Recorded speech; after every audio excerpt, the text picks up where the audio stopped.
అందరికీ నమస్కారం। ఈరోజు ఆంధ్రప్రదేశ్ రాష్ట్రంలో ఎన్నికల వేళ వైకాపాకు చెందినటువంటి కొంతమంది నాయకులు బీసీ గళాన్ని ఎత్తుకొని బీసీలకి తమేదో వరగబడిసాం, బీసీల జీవితాలని తమ అధినాయకుడే బాగు చేశాడు, బీసీలకి తమ పార్టీ లేకపోతే అసలు రాష్ట్రంలో మనుగడే లేనట్లుగా వాళ్ళు ప్రగల్భాలు పలుకుతూ ఉంటే చూసి ఏడవాలో నవ్వాలో ఇటువంటి దుర్మార్గుల్ని ఈ రాష్ట్రం నుంచి పారద్రోలాలా అని చెప్పేసి ఆలోచిస్తున్నటువంటి పరిస్థితి। ఎందుకంటే తెలుగుదేశం పార్టీ అంటే బీసీల పార్టీ, బీసీల పార్టీ ఏదైనా ఉందంటే తెలుగుదేశం పార్టీ। ఆనాడు అన్న నందమూరి తారక రామారావు గారు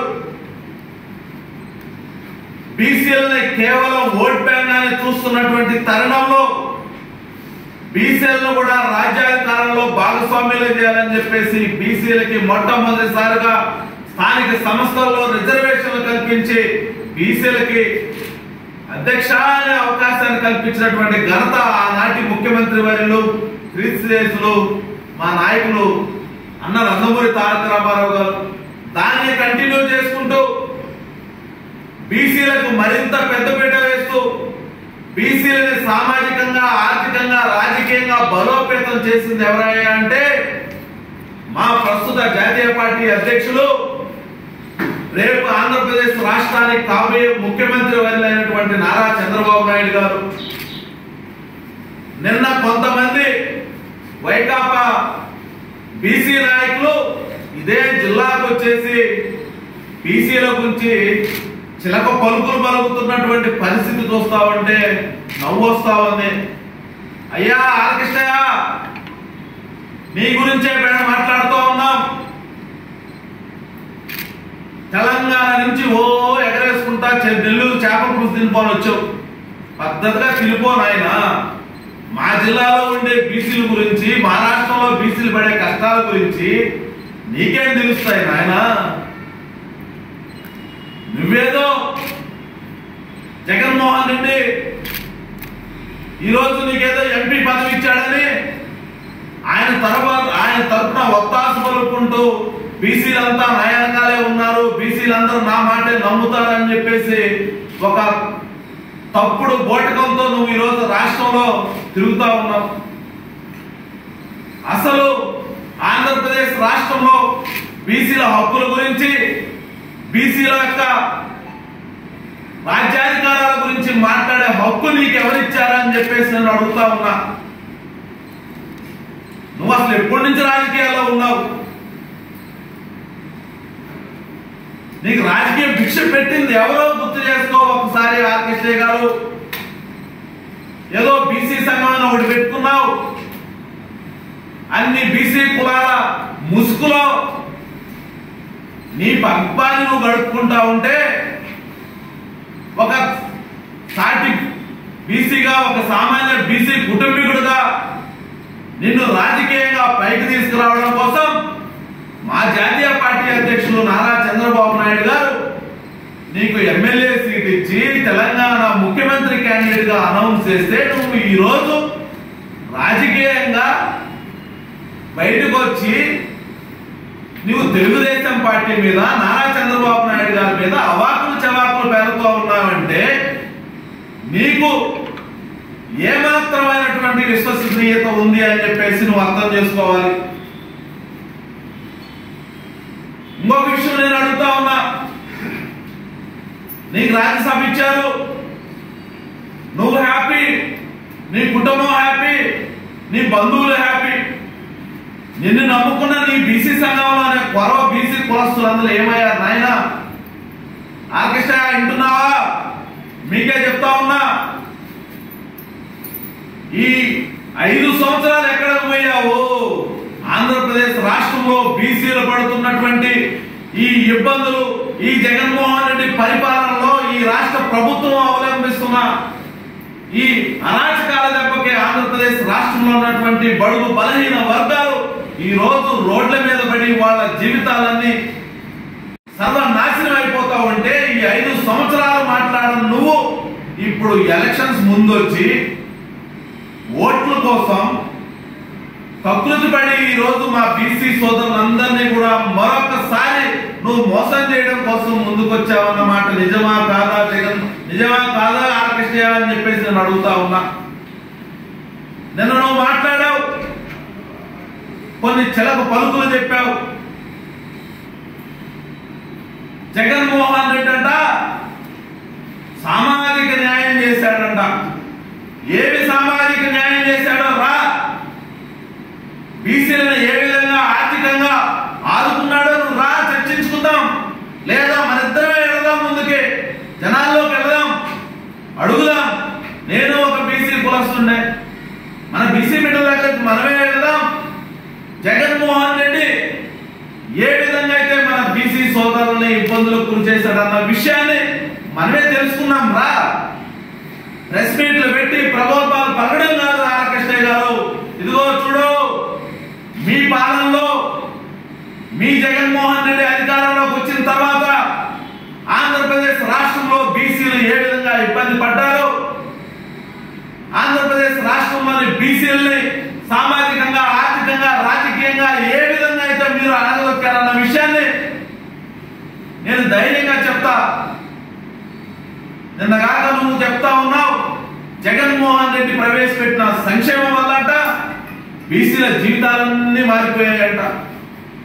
ఏమయ్యా, మీరు పెట్టిన ఆ నవరత్నాలు కాస్త నకిలీ రత్నాలు అయ్యేవన్నా 100% మీరు ఇంప్లిమెంట్ చేశారంటే అరాకొరా ఇంప్లిమెంట్ చేసి ప్రతి ఒక్కరిని మేము ఆదుకున్నాం, ప్రతి ఒక్కరికి న్యాయం చేశామని చెప్పేసి మాట్లాడుతున్నావే.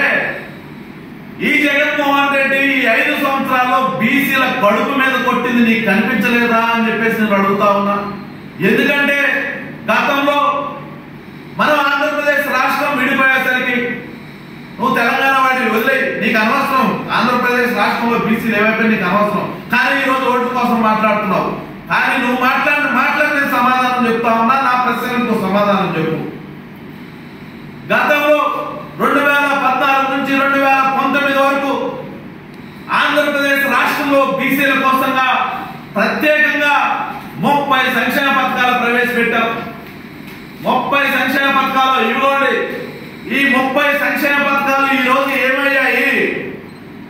ఆదరణ పథకం, కార్పొరేషన్ రుణాలు, విదేశీ విద్యలు, పెళ్లి కానుకలు, best available schools, study circles, BC Bhavan's నిర్మాణం, ఈ విధంగా చెప్పుకుంటా పోతే బీసీల కోసంగానే ప్రత్యేకంగా 30 సంక్షేమ పథకాలు ప్రవేశపెట్టాం. ఈ రోజు ఇదన్నిటి గాలికి వదిలేసాం. మొత్తం అన్ని కూడా ఆ నకిలీ రత్నంలో ఏరుకోమంటున్నాం. వాటిలో ఏ రత్నం ఏరుకోవాలో జనాలకు అర్థం కాక తలపెట్టుకుంటారా? నీకన్నా తెలుసా లేదా? నాకు అర్థం కావట్లా. అదేమంటే ఈ గతంలో మీరు అధికారంలో రావడం కోసం కార్పొరేషన్లు ఏర్పాటు చేస్తామని చెప్పారు. 140 కార్పొరేషన్ల బదులు 56 కార్పొరేషన్లు వేసావు. ఒక్క కార్పొరేషన్ కైనా కూర్చోడానికి కుర్చీలు ఉన్నాయా, ఖర్చు పెట్టడానికి నిధులు ఉన్నాయా అని చెప్పేసి నేను అడుగుతా ఉన్నా. కూర్చోడానికి కుర్చీ లేని, ఖర్చు పెట్టడానికి నిధులు లేని కార్పొరేషన్లు ఎవరికి కావాలి, ఎందుకు కావాలి, వాటితోటి ఎవడ నాలుగు తీసుకోవాలో నువ్వే సమాధానం చెప్పు ఆర్కెస్ట్రా నేను అడుగుతా ఉన్నా. బీసీ సప్లాన్, ఆ సప్లాన్ ద్వారా ఉండే రుణాలు మొత్తం బీసీల కోసంగానే ప్రత్యేకంగా ఖర్చు పెట్టాలి, బీసీలకు రుణాలు ఇవ్వాలి, బీసీల హక్కుల్ని, బీసీలకు సంబంధించినటువంటి అభివృద్ధిని బీసీ కార్పొరేషన్ ద్వారా గత ప్రభుత్వంలో మేము చేపట్టాం. ఈ రోజు ఆ కార్పొరేషన్ నిధులు ఎక్కడ పోయాయని చెప్పేసి నేను అడుగుతా ఉన్నా. మీ ఇంట్లో పదవి ఇస్తే సరిపోయిందా? నీకు రాజ్యసభ ఎంపీ ఇస్తే సరిపోయిందా? లేదా ఒక ఆయనకి మంత్రి పదవి ఇస్తే సరిపోయిందా?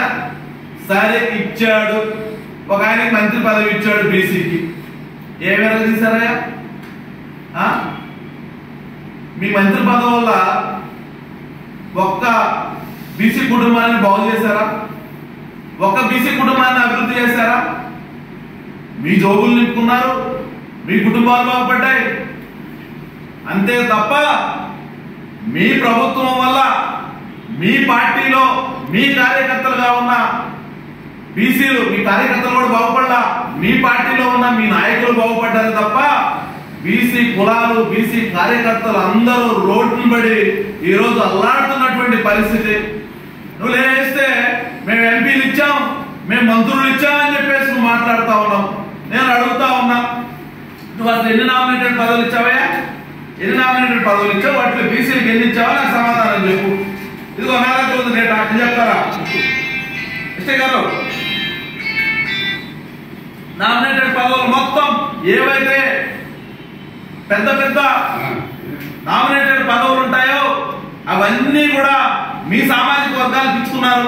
ఇదిగోండి చూడండి, నామినేటెడ్ పదవుల్లో మొత్తం 1082 పదవులు వేస్తే బీసీలకు ఎన్ని ఇచ్చారండి? బీసీలకు 5 ఇచ్చారు.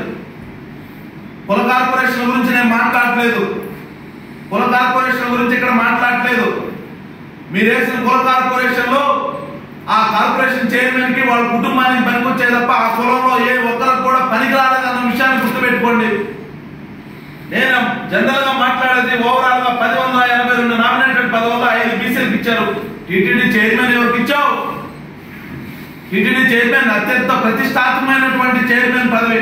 తెలుగుదేశం పార్టీ గతంలో 3 దఫాలు మారిస్తే 3 దఫాలు కూడా నా బీసీ సోదరులకు ఇచ్చింది, బీసీలను గౌరవించింది, బీసీలను అత్యున్నతమైనటువంటి స్థానంలో కూర్చోబెట్టింది తెలుగుదేశం పార్టీ. ఈ రోజు ఈ జగన్మోహన్ రెడ్డి పాలనలో నువ్వు వెనకేసి చూస్తున్నటువంటి వైకాపా ప్రభుత్వం ఎవరికి ఇచ్చిందాయా? ఆర్కిష్టయా? మొత్తం జగన్మోహన్ రెడ్డి తన సొంత సామాజిక వర్గానికి ఇచ్చుకున్నాడు. ఇదే విధంగా మీరు చూసినట్లయితే ఏపీఎస్సీ కానివ్వండి, ఆర్టీసీ కానీ, సలహాదారులు కానీ, ప్రభుత్వ వ్యక్తులు కానివ్వండి, ఇవన్నీ కూడా ఈరోజు ఎవరున్నారయ్యా అంటే జగన్మోహన్ రెడ్డి సొంత సామాజిక వర్గానికి ఉన్నారు తప్ప వేరే వాళ్ళు లేరు అన్న విషయాన్ని కూడా మీరు గుర్తుపెట్టుకోవాలి. అదేవిధంగా ఈరోజు ఈ జగన్మోహన్ రెడ్డి పాలనలో బీసీలను టార్గెట్ చేసుకున్నారు. ఎవరైతే రాజకీయంగా బీసీలు ముందుకెళ్తా ఉన్నారో అటువంటి బీసీలని మొత్తాన్ని కూడా అణగదొక్కాలి. బీసీలు ఆంధ్రప్రదేశ్ రాష్ట్రంలో సామాజికంగా కానీ, రాజకీయంగా కానీ, ఆర్థికంగా కానీ బలోపేతం అవ్వకూడదనేది మీ జగన్మోహన్ రెడ్డి పాలన. అదేమంటే నేను సాధికారత చేశాను, నేను సంచులు ఇచ్చాను, నేను ముడుపులు ఇచ్చాను, నేను అమ్మఒడి ఇచ్చాను, నాన్న గుడ్డీలు తీశాను, ఇవన్నీ మాట్లాడుతుంది. ఎవరికి కావాలయ్యా ఇవన్నీ? మా బీసీ బిడ్డల కడుపు కొట్టి బీసీల ఆకలి కేకలు నువ్వు వింటూ బీసీల శవాల మీద ఈరోజు నువ్వు పేరాలు ఏరుకుంటా ఉంటాయి జగన్మోహన్ రెడ్డి. నువ్వు అటువంటి జగన్మోహన్ రెడ్డికి నువ్వు సపోర్ట్ చేస్తూ ఈ రోజు ఆంధ్రప్రదేశ్ రాష్ట్రంలో మరొకసారి బీసీ గళంతో 140 బీసీ కులాల జనాన్ని ఈ రోజు మరొకసారి అమాయకులు చేసి ఈ జగన్మోహన్ రెడ్డికి తాకట్టు పెట్టడానికి వచ్చావే తప్ప ఆంధ్రప్రదేశ్ రాష్ట్రంలో ఉండే బీసీల బాధలు నీకేం తెలుసయ్యా? ఇదిగయ్యా జగన్మోహన్ రెడ్డి పాలనలో 74 మంది హత్యగాయించబడ్డారు. మా బీసీ సామాజిక వర్గం బిడ్డలో ఇదే ఆంధ్రప్రదేశ్ రాష్ట్రంలో 74 మంది హత్యగాయించబడ్డారు. ఎవరి వల్ల? ఈ వైకాపా ప్రభుత్వం పెట్టినటువంటి అరాచకాల వల్ల, ఈ జగన్మోహన్ రెడ్డి వాళ్ళ మీద చేస్తున్నటువంటి దాడుల వల్ల ఆంధ్రప్రదేశ్ రాష్ట్రంలో వైకాపా రౌడీ మోకలు ఏ విధంగా అయితే రెచ్చిపోయాయన్న దానికి దీనికి ఉదాహరణ. ఇవ్వండి, 74 మందిని చంపారు. ఏళ్ళ చావులకు ఎవరు కారణం? వైకాపా ప్రభుత్వం కాదా? జగన్మోహన్ రెడ్డి కాదా? ఇన్ని చావులు చూసిన బీసీలు మళ్ళీ జగన్మోహన్ రెడ్డి వెనకేసుకు రావాలా? ఏం మాట్లాడుతున్నావయ్యా ఆర్కిష్టయ్య? నువ్వు అసలు నెల్లూరు జిల్లా ఎందుకు వచ్చావు? నీది ఏ జిల్లానో, నీది ఏ రాష్ట్రమో ముందు ఆడేడువయ్యా. నువ్వు అసలు తెలంగాణలో ఏం పీకేమన్నా ఆంధ్రప్రదేశ్కి వచ్చావు మళ్ళీ పేరడానికి? నువ్వే ఒక రికమెండేషన్ క్యాండిడేట్ జగన్మోహన్ రెడ్డికి ఎవడో రికమెండేషన్ చేస్తే ఆయన నీకు ఎంపీ ఇచ్చాడు. నువ్వు మళ్ళీ ఇప్పుడు రికమెండేషన్ చేయడానికి వచ్చావు ఏం కోట్లేండా అని. కాబట్టి ఆంధ్రప్రదేశ్ రాష్ట్రంలో ఉండే బీసీ సోదరులారా, బడుగు బలహీన వర్గాలారా, ఒకటే గుర్తుపెట్టుకోండి. ఈరోజు ఆంధ్రప్రదేశ్ రాష్ట్రంలో బీసీల జీవితాలు బాగుపడాలన్నా బడుగు బలహీన వర్గాల బిడ్డల భవిష్యత్తు అంతా కూడా బాబు గారి చేతిలో ఉందన్న విషయాన్ని గుర్తుపెట్టుకోండి. ఈరోజు ఈ జగన్మోహన్ రెడ్డికి వ్యతిరేకంగా జగన్మోహన్ రెడ్డి చేస్తున్న అరాచకాలని నిలదీయడం కోసం జనసేన అధ్యక్షుడు పవన్ కళ్యాణ్ గారు, అదేవిధంగా బీజేపీ మోడీ గారు, నారా చంద్రబాబు నాయుడు గారు ఎన్డీఏ కూటమి ద్వారా మీ ముందుకు రాబోతా ఉన్నారు. ప్రతి ఒక్కళ్ళు కూడా ఆ కూటమిని ఆశీర్వదించి రాబోయే ఎలక్షన్స్ లో తెలుగుదేశం పార్టీకి, జనసేన, బీజేపీ, టీడీపీ కూటమి అభ్యర్థుల్ని భారీ మెజార్టీతో గెలిపించాల్సిన బాధ్యత మీ అందరి మీద ఉంది. అదే విధంగా ఈ జిల్లాలో ఉండే బీసీ నాయకులు కూడా కొంతమంది గుర్తుపెట్టుకోండి, మన పునాదులు ఎక్కడి నుంచి వచ్చాయి, మనకు రాజకీయంగా ఎవరు ఇన్ని సంవత్సరాలు అవకాశం కల్పించారన్న విషయాన్ని ఒకసారి మీరు కూడా ఆలోచించుకోండి. ఈ రోజు నెల్లూరు జిల్లాలో ఉండేటువంటి 2 సీట్లు ఏవైతే బీసీలకు మేము ఇచ్చామని చెప్పేసి వీళ్ళు చెప్తున్నారో ఆ 2 సీట్లు కూడా 2 సంవత్సరాల క్రితం ఓడిపోతామని వాళ్ళకి తెలుసు కాబట్టి ఈ రోజు ఆ రెండు కూడా బీసీలకు ఇచ్చారు. కాబట్టి ఎవ్వరు కూడా మోసపోవద్దు. తెలుగుదేశం పార్టీ 152 సీట్లతో అధికారంలోకి రాబోతా ఉంది. ఉమ్మడి నెల్లూరు జిల్లాలో 10కి 10 సీట్లు. అదే విధంగా ఎంపీగా వేమిరెడ్డి ప్రభాకర్ రెడ్డి అత్యధిక మెజారిటీతో గెలవబోతున్నాడన్న విషయాన్ని ప్రతి ఒక్కరు గుర్తుపెట్టుకోవాల్సిందిగా తెలియజేస్తా ఉన్నాం.